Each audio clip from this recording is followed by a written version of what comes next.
चष्मा घाल दो, चष्मा.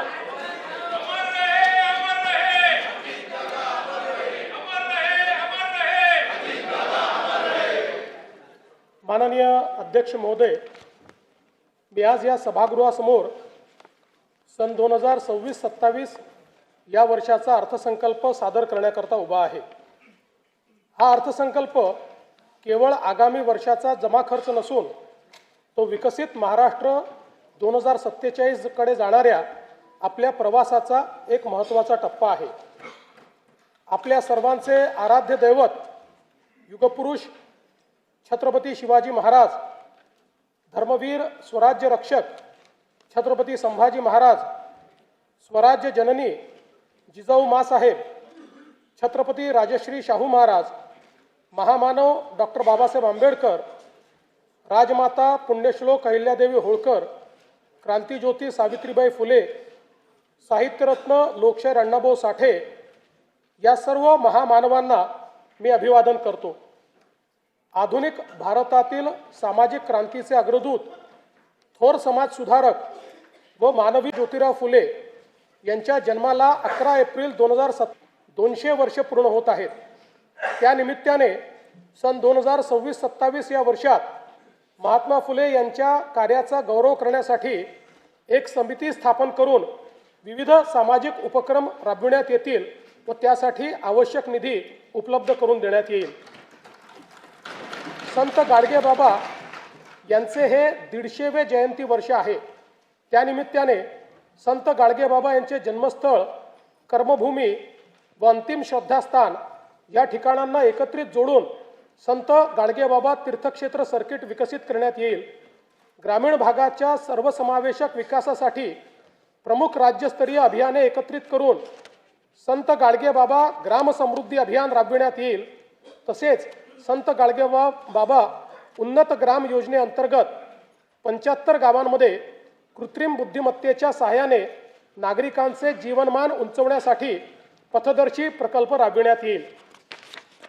भारतरत्न डॉक्टर बाबासाहेब आंबेडकर यांच्या महाड, जिल्हा रायगड येथील चौदार तळे सत्याग्रहाच्या शताब्दी वर्षानिमित्त तेथील पायाभूत सोयी सुविधांकरता विकास आराखडा तयार करण्यात येईल. महात्मा फुले, संत गाडगेबाबा व डॉक्टर बाबासाहेब आंबेडकर या महामानवांच्या स्मृतीचे हे विशेष वर्ष लक्षात घेता सन 2026-27 हे वर्ष सामाजिक समता व समरसता वर्ष म्हणून साजरे करण्यात येईल. त्यांच्या कार्याचा गौरव करून विविध सामाजिक उपक्रम राबविण्यासाठी आवश्यक निधी उपलब्ध करून देण्यात येईल. हिंदुहृदय सम्राट बाळासाहेब ठाकरे यांच्या जन्मशताब्दी वर्षपूर्ती निमित्त मी त्यांना अभिवादन करतो. त्यांच्या दादर मुंबई येथील राष्ट्रीय स्मारकाचे पहिल्या टप्प्याचे काम पूर्ण झाले असून दुसऱ्या टप्प्याचे काम जून 2026 पर्यंत पूर्ण करण्याचे नियोजन आहे. तसेच त्यांच्या स्मृतीप्रित्यर्थ काही योजना देखील राज्य सरकार सुरू करणार आहे. त्याचं सविस्तर माहिती पुढे सांगण्यात येईल. कालच जगद्गुरू संत तुकाराम महाराज बीज सोहळा संपन्न झाला. संत तुकाराम महाराजांना वंदन करून देहू येथील राष्ट्रसंत जगद्गुरू संत तुकाराम महाराजांच्या जन्मस्थानाच्या जतन व संवर्धनासाठी विकास आराखडा हाती घेण्याची मी घोषणा करतो. अध्यक्ष महोदय, हे भाषण करताना माझे मन अत्यंत जड झाले आहे. सर्वाधिक वेळा उपमुख्यमंत्रीपद आणि दीर्घकाळ वित्त विभागाची धुरा सांभाळलेले राज्याचे लाडके नेते माननीय अजितदादा पवार आज आपल्यात नाहीत. त्यांच्या जाण्याने राज्याच्या सार्वजनिक जीवनात आणि प्रशासनात कधीही भरून न निघणारी मोठी पोकळी निर्माण झाली आहे. त्यांनी एकूण 11 वेळा राज्याचा अर्थसंकल्प मांडला. अजितदादा व अर्थसंकल्प हे नाते दृढ झाले होते. त्यांच्या करड्या शिस्तीमुळेच महाराष्ट्राची वित्तीय स्थिती कठीण काळातही स्थिर राहिली.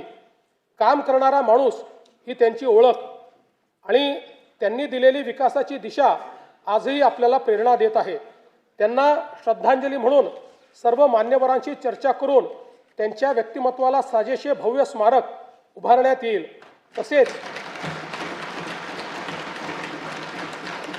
तसेच त्यांच्या नावे गतिमान नागरी सेवा पुरस्कार देण्यात येईल असे मी जाहीर करतो।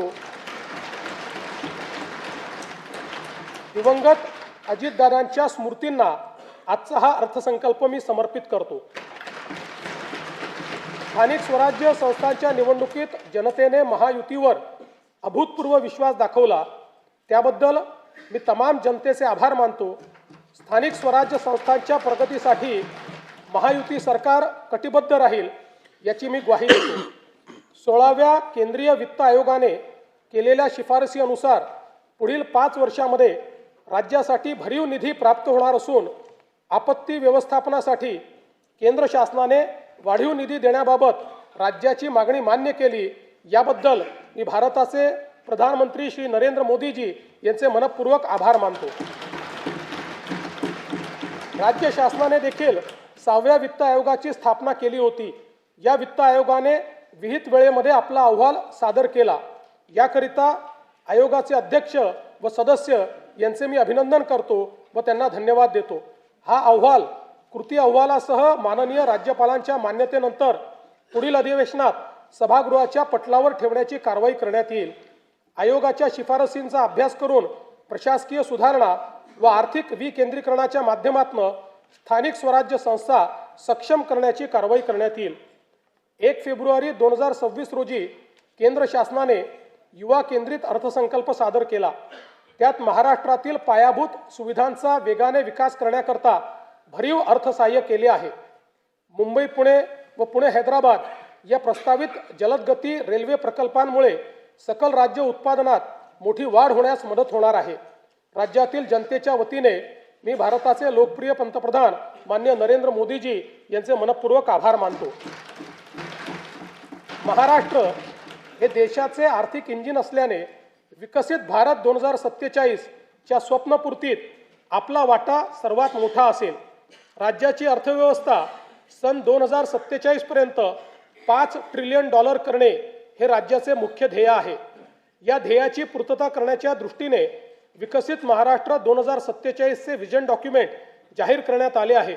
त्यानुसार सन 2029-30 पर्यंत साध्य करावयाची अल्पकालीन उद्दिष्टे, राज्याचे अमृत महोत्सवी वर्ष सन 2035 पर्यंत साध्य करावयाची मध्यमकालीन उद्दिष्टे आणि भारतीय स्वातंत्र्याचे शताब्दी वर्ष सन 2047 पर्यंत साध्य करावयाची दीर्घकालीन उद्दिष्टे निश्चित करण्यात आली आहेत।